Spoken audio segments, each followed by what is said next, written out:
My name is Rainer Holwein. I'm a technical trainer from Motor Service International. I travel around in different places in the world for training by the reconditioner, and I was a lot of times together with Mike in the market and show to the reconditioner, make training together, and was also a very nice time. And what we will do it in the company, we will give our knowledge to you, to the reconditioner, that you know it better, how you can take the parts in the engine back and they will not have failure in the future. And this topic today, we will speak around, or I will speak around about 1 hour. I will speak about of the bearings, and this is the agenda, general information, and bearing function and bearing strength, bearing design, and then different bearings, 2, 3 components, and polymer bearings, and also a short, very short picture from the sputter bearing, and then installation and service.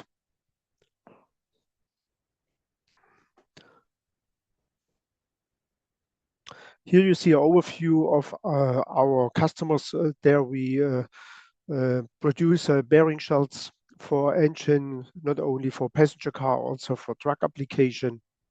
And you see also the Miba. Miba is also a company, they produce bearings, and we have a very good relationship together with Miba. And sometimes we produce for Miba and Miba produce for us when the production is overloaded. And this is why we have a very good relationship together for a long time before. Here you see when we the history a little bit of the engine bearings. They start at 1830 with the white metal. They have no bearing shells inside. There was only the white metal inside, and then the reconditioner, the people in the workshop, he must machining out with hand to make the right diameter.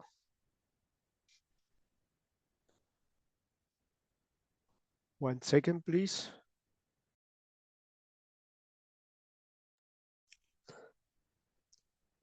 And also the next step is 1924. KS patent the aluminum bearings, and this was the first time the bearing shells was inside in the engine. Then 1935, yeah, you see the Beetles coming, and also with bearings from KS. And then the sputter bearing, it's 1989 with the Corona from Volkswagen. There was the first time with a sputter bearing inside, was because of a very high performance engine. And this is why we need special bearings in this time. Then direct sputter bearing came in 2015. This is coming because of the lead is not allowed more in the bearing on all the parts of the production parts in the engine from passenger cars, and this is why we must change the material from the sputter bearings. And then the polymer bearing, it's coming in 2017 roundabout. This is coming with the start-stop system in the passenger car. And this is also now coming more and more in the truck application, not only in the truck application, also in the application of highway construction machines, and also in the agriculture tractor. It's coming the start-stop system because of the fuel consumption. Here you see the production area in our range. You see, we have a production line in Japan, in China, in India, in Brazil, Mexico, in America, and also one in Germany. You see St. Leon Road. This is the production area. We produce the main parts of the bearings, and also not for us only, also for other companies, and we sell the basic material to other companies. In Papenburg, this is north of Germany, we produce in the onlyest part in the world this high performance sputter bearing. It's only because of the high quality and the complicated process of them. On the next slide, you see the bearing function. The bearing function, we need lubrication on the bearing positions, and this is one of the biggest point. Yeah?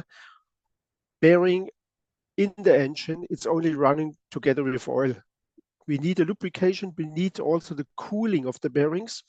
This is also, we have a lot of oil that drops out of the bearing shells, and this oil what coming out on the bearing shells on the left and the right side, when I speak from the conrod or from the main bearings, this is take the heat they're producing on the shaft, between the shaft and the bearing shells, and this overloaded of the oil, take the temperature out, bring it back to the oil pan, to the oil cooler, and cool also this area. And also to bond the contamination. That means when we have dirt, especially when we speak about of a diesel engine, we produce carbon and all particles, yeah. And this particle, the oil must be taken back or out from the bearings and bring it to the oil filter to clean it up. These are the three big points, yeah, from the lubrication, the bearing position. Here you see the hydrodynamic bearing function. You know it, I think so, that you know the bearing have no direct contact with the bearing shell. Yeah? That means the shaft, yeah, between the shaft and the bearing shell, there are oil inside. The oil pump bring the oil on the crankshaft, from the crankshaft to the bearing area and fill up this area. And then when the shaft is turning, and the oil is coming from the oil pump, after a while the shaft is it's lifting up. And when he lifting up, then we have no wear on this position. And this is also why we need exactly engineered design of the diameter of the bearing shell, inside diameter and also from the shaft diameter. Between the clearance must be in the right performance up to the, I will say, from the pressure who will comes from the top, from the piston, from the combustion area.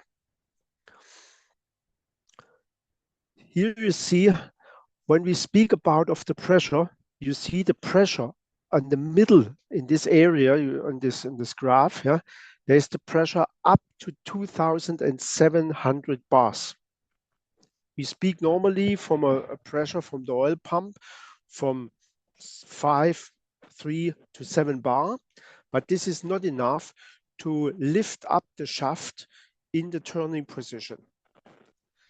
And on the other side, left and right on the bearing, the oil drops out, what I said, there's the pressure up to 1,400 bar.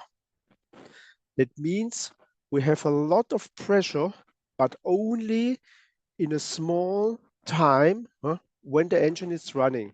When the engine is run, we runs not one turn, we need 2 turns because we have a 4-stroke engine.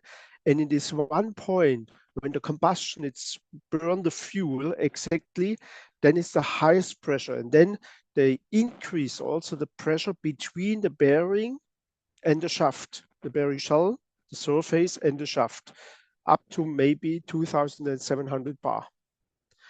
But when we are in the other position, when we are in the first stroke or the second stroke, then we don't have so much pressure, then the pressure decrease.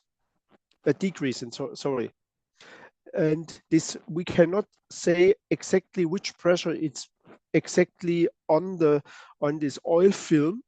It's up to the pressure who it's coming from the top. I will describe what it's happened with this hydrodynamic function. This is the same when you see a water ski driver, but I'm not a water ski driver. I will also not try it. My daughter tried and he came back and he was have other colors on in some places in the body. But you will see when a water ski driver, it's staying, they will drop down to the ground of the sea.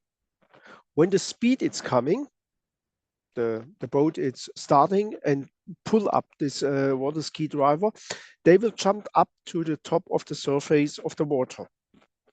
And this is exactly the same. When the shaft it's stay, that means the engine is not running, the shaft drops down on the surface of the bearing shells.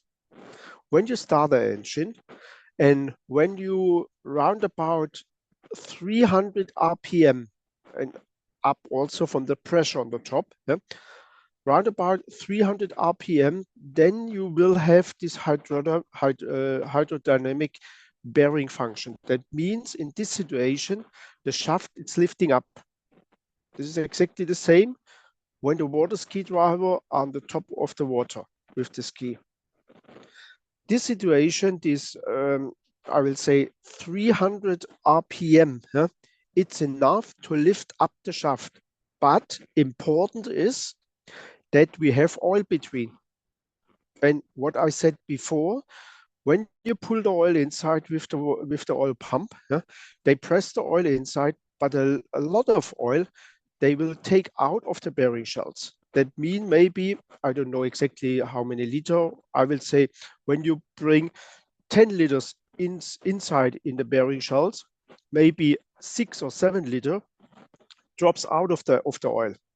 That means when the oil pump it's not bring the full volume, then we don't have the water, or we don't have the oil between the bearing shells and the shaft, and they cannot start this hydrodynamic bearing function. It's the same when the water ski driver in the ocean and they have a lot of stones between. This is not possible. They cannot jump up on the top of the surface of the water.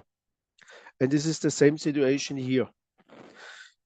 In the next small overview, you see how it's working. The oil brings the oil pump brings the oil between the shaft and the bearing shells, and then the shaft it's turning when you start the engine, and after a while, the shaft is lifting up, and between this area, the pressure increase.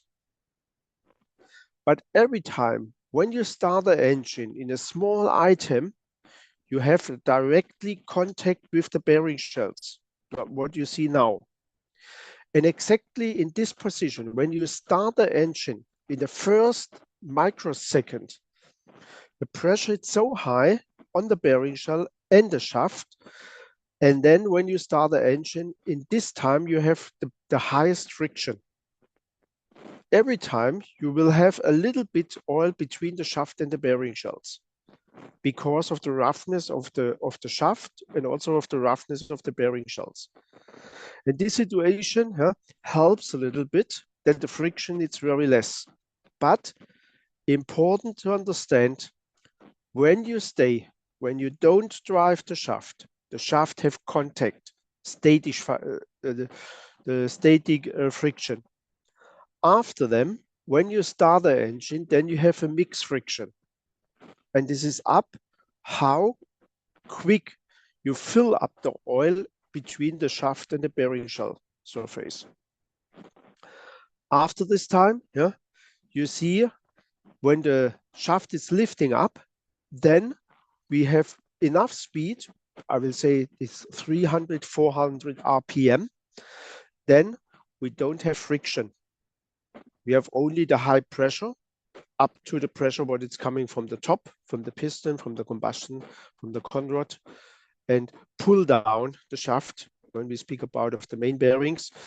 And also in this situation, they increase the oil pressure, but we have no friction. The critical situation, it's in the first time when you start the engine. And this is why also it's very, very important when you overhaul the engine, you must fill up full the engine with oil. All the oil pipes must fill up with oil.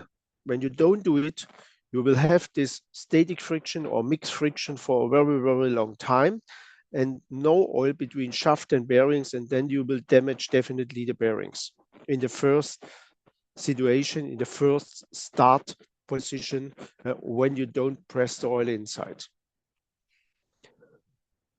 Any questions up to here?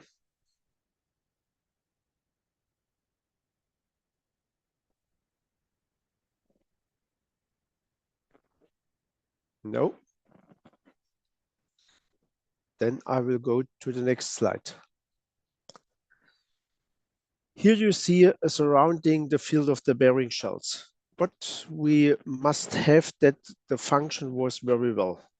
First, the bore, there are hold the bearing shells, the housing, must elasticity and strength. That means they must be strong enough to hold this pressure.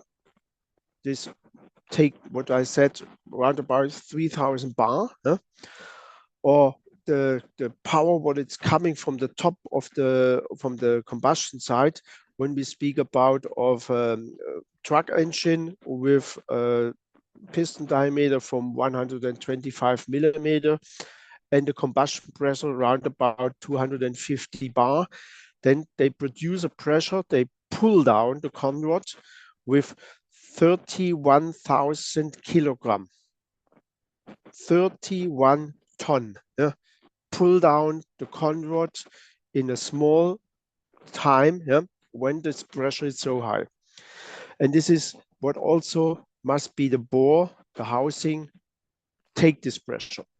Thermal distillation, that means also all the temperature and the heat up, cool down, bending and everything, yeah, they must be strong enough. Manufacturing tolerance, that means also the tolerance must be perfect.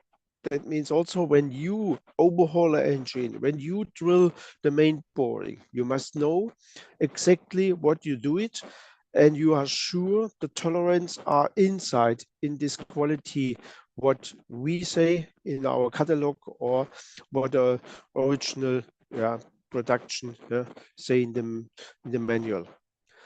Then surface quality, that's also important.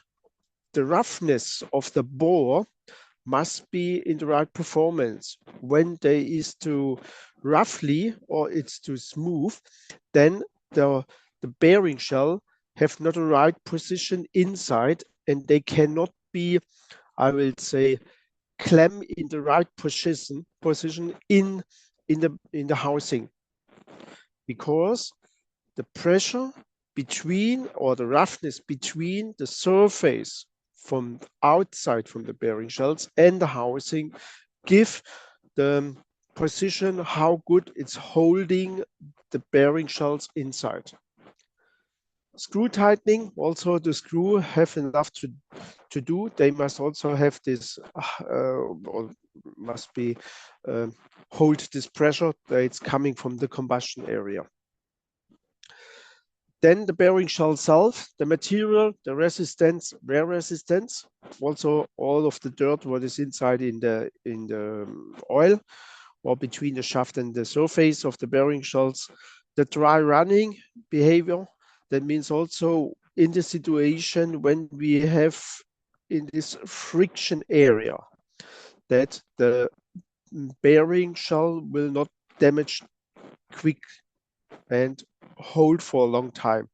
Normally, the application in a passenger car say roundabout, this is what OE say for the quality of all the parts what they buy by suppliers, 160,000 kilometer.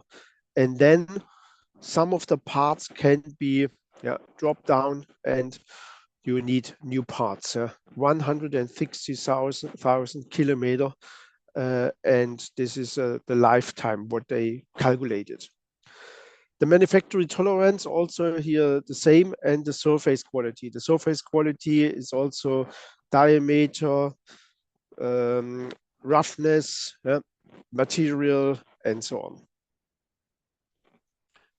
Next point, it's the shaft journal, that also the material cast or steel shaft, the elasticity and the strength, and also the thermal distortion.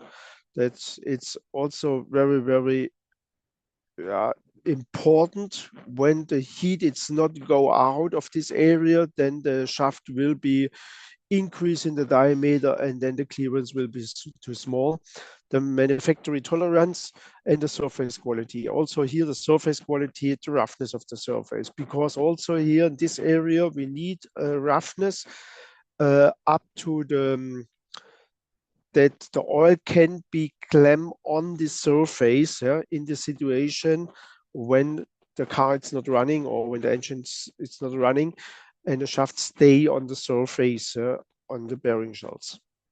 And last but not least, the lubrication. That means also the viscosity, the additive, what it's inside in the oil, the viscosity. You see also that in your car, your engines, they don't have 50W oil, they have a 0W oil inside. And this is the viscosity, it's completely different. That is also the surface, the roughness is changing in some areas because of this other viscosity. The oil supply, the oil level, the oil pressure, the oil pump. This is what I said before, the oil pressure and also the oil volume, what the oil pump produce and bring the oil to this area. The oil lines, oil filter, everything must be in the right condition. And the level of the contamination, that means also how often you must clean up or change the oil filter. This is also why we say after, when you overhaul the engine, better not in this service interval, what the producer of this engine say, maybe 30,000 kilometers, then it's the next oil service on the time. When you recondition the engine, better after 1,000, 2,000 kilometers to change the oil. You are sure that all the dirt, what it's maybe from the machining, and you are not cleaning perfectly out, they will filter it out or bring this dirt in the filter, and you change it and also change the oil. It's better for the engine. Yes, it's cost, but it's better for the safety side. Here, the requirements of the engine bearings, the running in ability, the embedding ability, the lubricant, the wear resistant. This is all what the bearing must be in, or must be responsibility. Also, all of the material of the dirt, emergency running. That means when the oil pressure may be decrease a little bit, or is maybe a little bit less oil inside.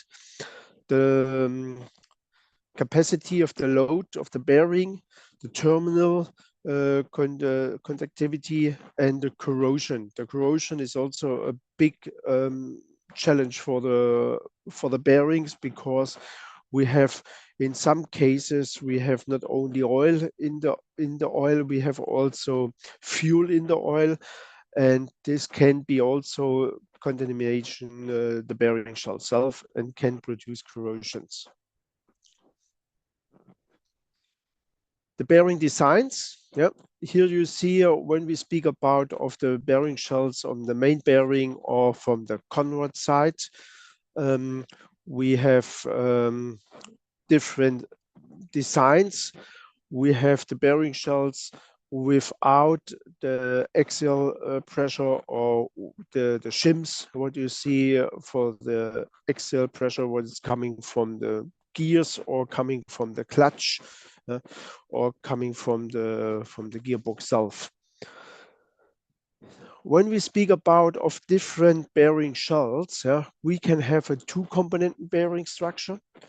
That means we have in the back side, we have the steel shell, and then we have the lyre. Yeah?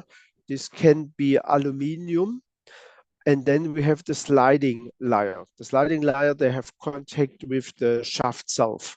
And you see ALSN 20 copper, this means we have aluminium, tin, and copper inside. But the surface, the lyre, can be completely different. I think KS produces around about 8 or 10 different sliding lyre with different materials. And this is also up to the application. Up to the application means, is this bearing shell in a truck application, in a passenger application, in a stationary application, diesel or gasoline, gas engine, and so on.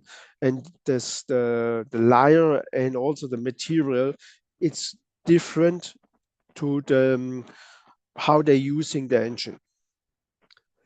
Then the 3-component bearing structure, that's we have one layer more inside in all of this construction. We have the steel shell, we have the carolider made of lead, brass, only until 2011. Then the lead, it's not allowed more. And then we have the brass between inside. Then we have a nickel dam. That means we need between this brass area and the sliding layer, we need, I will say, isolation area, that they have no reaction from the sliding layer to the brass directly. And you see also in this picture, the sliding layer, it's a PB. This is also the lead inside, but this is an older version. But in the truck application, it's allowed with lead to produce this. But what it's coming more and more, and also MAN have changed it in 2019 without lead.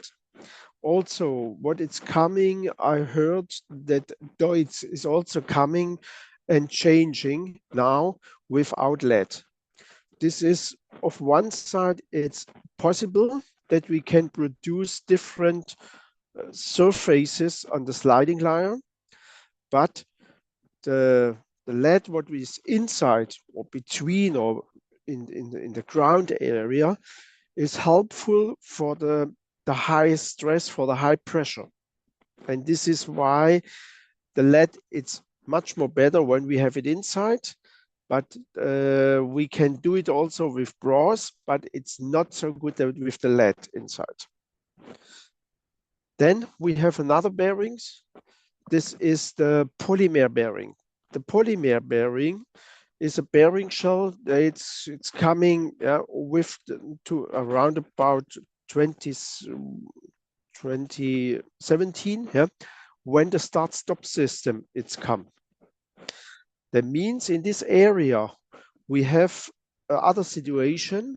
We have much more friction time when we start the engine every time after the start-stop function.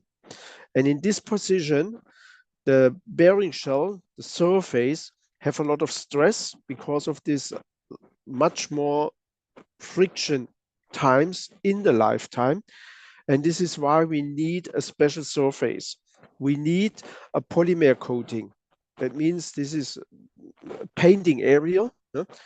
Our painting, it's black. Glyco, it's red. The color can be different, but the material, it's like the same.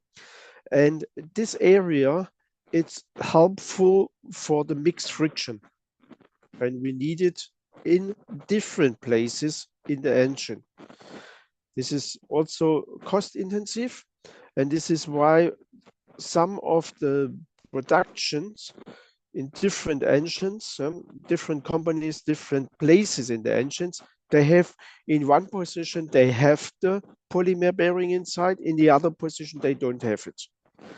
Now, what is changing more and more, they make it in the completely engine. this polymer bearing, because a lot of people, when they overhaul the engine, they don't know exactly in which position must be the polymer bearing inside. We need this polymer bearing only normally in this area. There we have the highest friction in the start position. In the next slide, you see when we speak about of the amount of the engine start. When we have an engine without start stop, without any other things, then we have a start stop equipment, or we have a hybrid vehicle, or we have a hybrid vehicle with sailing function. The without start stop equipment, we have round about 50,000 times to start the engine in the life of the engine. But we speak around about 160 to 200,000 kilometers. With start-stop system, we have 200 to 450,000 times this area with the friction. With the hybrid, we have 950,000 times. And I will not speak about of this last point, hybrid vehicle with sealing function. The sealing function, it's when they disconnected the gearbox completely. But the hybrid vehicle, and without any start-stop system, it's a different around 900,000 times more. And this is a lot of stress of them. And this is why we need special in different areas. In some cases, more on the crankshaft side. In the other case, there are the timing belt, or in the middle of the engine, this special bearing with this polymer painting area.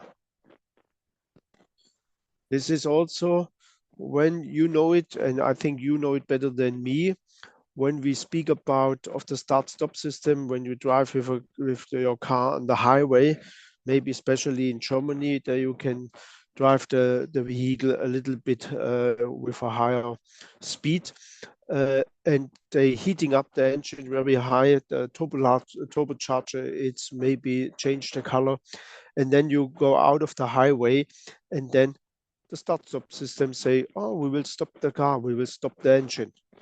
And then you know it, and I think better than me, that you see what is going on in the turbocharger, what is going on with the heat on the main shaft of the turbocharger.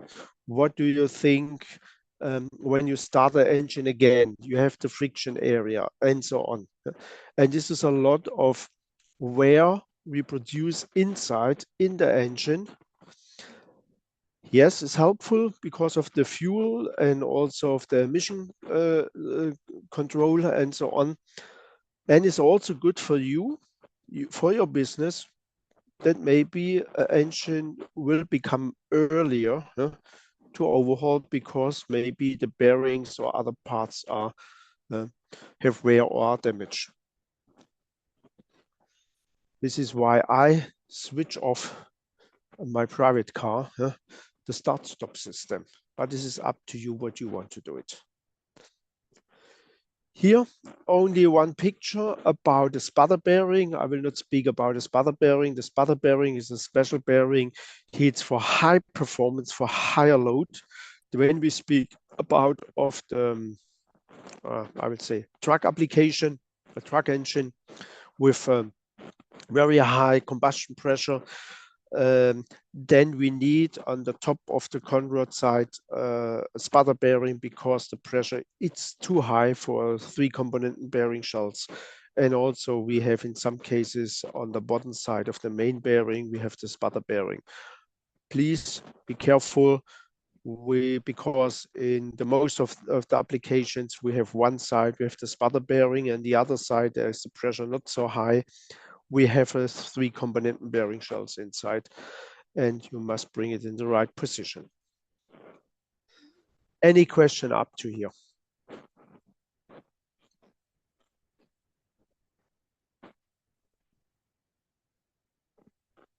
not now. Then I will take to the last step, installation and service, and then we can also, or you can take the question later. Here you see, before you start to bring the new bearing shells inside, you must measure the diameter of the screw, because there are special screws, tightening screws, and they bending, and when they are out of the tolerance, you must take new ones inside. In the most of the case, the reconditioner, they take new screws inside because of the safety side. Comparing of the oil holes, the grooves and so on, you must check it's the new bearing the same to the old one. Have there the grooves inside, have there the bore inside, the location nuts and so on. Is there everything the same? Then you can using the part. When it's looking different, then you are not sure, is it the right bearing? Call us, send a message, and then we check it. Is there maybe a design changing also? Here you see the diameter and the roundness of the check. You see on the top on the right side the two bearing shells. One bearing shell, it's a little bit bigger than a half diameter. You see it here in this area. I will go with my mouse here. And this is right. When you bring the two bearing shells together and you will measure the diameter, you will not find a round circle. That means the bearing shells a little bit more than a half diameter. And this is also what we need to clamp the area from the bearing shells in the housing. That means we have a little bit of overlapping or over diameter. And when you press the cap together in the housing with the screw, then you press the bearings inside in the housing, they cannot turn it. On the right side, you see that the bearing shells are not completely round. There is a little bit bending to a higher diameter, and this is only to better to installation, the bearing shells in the housing, especially when you will bring the top of the main bearing or the top of the conrod bearing shells inside in the housing. They will not drop down and fall in your face maybe. You see the bore diameter, the taper and the roundness up to the bore diameter that you must check, is there round when you maybe machine the conrod side or the main boring side. Also, on the next slide, you see you must check the diameter, you must check the concentricity and that it's round, and also the radius. This is also one of the biggest points. You must check the radius when you machine the crankshaft, that the radius is stay there again. Also, please check the crankshaft. They have no cracks inside. I know it, especially BMW, they have very small cracks in the area, on the main bearing areas, on the conrod bearings areas, and they can be fall down or break the completely conrod when they have small cracks inside. Maybe not directly when you overhaul the engine, but maybe later. Also, you must check the roughness after when you're machining, and also the hardening, because some of the crankshaft have a very thin area on the surface. There is a hard area, and when you machine it, you must check it's this hardening there or it's there removed with the machining.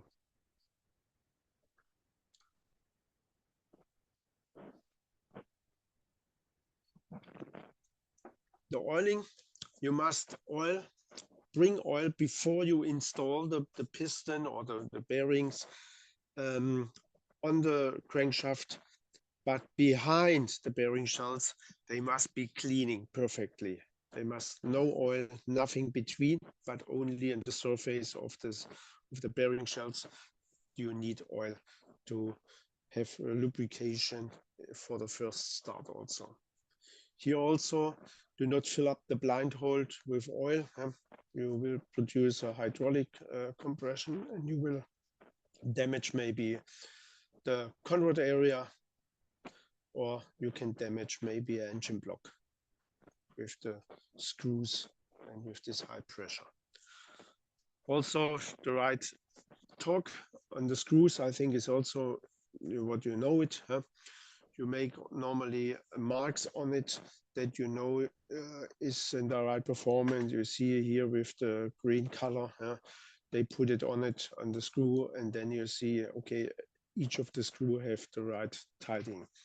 Also, what you must check before you install the conrod side and the piston and so on, you must check the axle clearance. Because of the heat, they will come also in the crankshaft. They will increase the crankshaft, and there can be stick on it, and they cannot turn again, because also the stress was we have it on an engine block, the stress because it's coming from outside, because when the torque it's on the front of the or on the rear side of the crankshaft very high, because there is the gearbox on it, and then we have a twisting function on the engine, and this is also why we need a axle clearance. On the next side, you see the pressure or fill up this oil in the engine before you start the engine. That means you must fill up with a pump here, the oil inside in each of the places in the engine, and bring the pressure in the oil filter, in the gallery, to the bearings, fill up the filter and up to the camshaft, to the camshaft follower and so on. And then when you have filled up the oil inside, then you can start the engine. And this is also when you send out an engine and you will not start the engine, take a message on the engine. You must fill up first the engine with oil, with a lubrication situation, or this pump, what you see on the left side, and not start the engine before you fill it up the engine. I was last week by Liebherr in Switzerland, and they also have it in the manual inside. You must fill up the oil before you start the engine. After, when you change the engine, or when it's the engine that was after the reconditioning. And also, what is the biggest story, what in the aftermarket, the best is when you have running in process. That means a running in process, not maybe in this test situation what you see here, but the best way it's what you can produce, or this running in process when you use the engine in normal condition out on the field, on the road, but never take the engine in the first time for a longer time in idle speed. This will not be possible. But when you have this running in process, maybe I will say one day it's running the engine with 50% load, and you stop the engine, and the engine was perfectly clear, and no dirt was between any places, and everything was perfect in the reconditioning situation, and you open the engine, then you will find a bearing shells like this. You see the running in process are starting on this bearing shells, and you see a little bit a line in the middle side, and this is where are the highest pressure on the bearing shells. This is what I showed you before. There's the pressure up to maybe to 2,700 bars, and the left and the right sides, the bearing shell, very less with the pressure, much more less. Here you see also a small line in this area, and you see nothing here in this area. This is also normal in a bearing shell, because the bearing shell is in this area, left and on the right side, a little bit thinner. The thickness are different when we measure in the middle side to this area here. And this is also coming because the bearing shells are a little bit bigger than a half diameter. And when we press the bearing shells in the housing, this material, they move a little bit in this area inside. And this is why the diameter it's a little bit smaller. When the diameter is smaller, then we have no contact. We have more place between, and this is why we don't see any wear on this area. When you open an engine and they have also wear, then you can see the same situation. On the next slide, we have different positions. You see the running in process on the left side, and then to the right side, more and more of the seizure, or maybe I will say wear, yeah? And also on the right side, it's a completely damaged situation. But when we have a look on the middle of the bearing shells, this bearing shell, you can normally use it again. This is not be defect. Yeah? When the oil pressure, the oil pump, the oil is clean and everything, you can use this bearing shell, and this will run a lot of kilometers or miles. Yeah?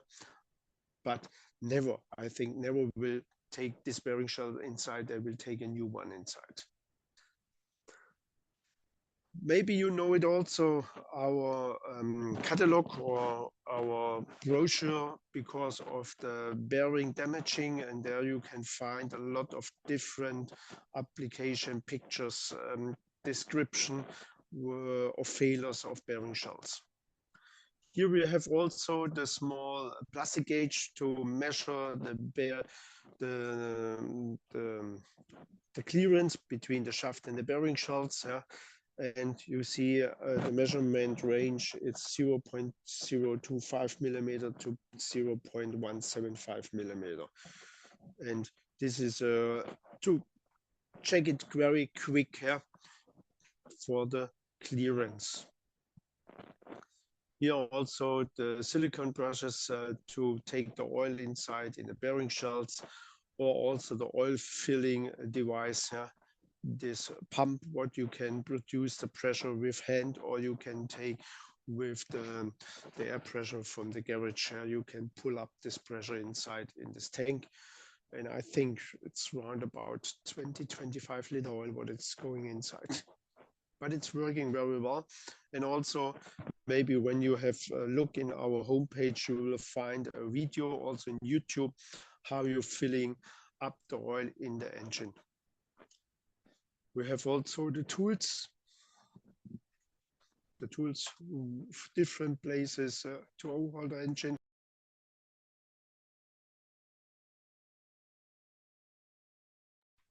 Or also what you can find more information in our homepage about the technical videos, the news, download for technical information in our homepage on the website.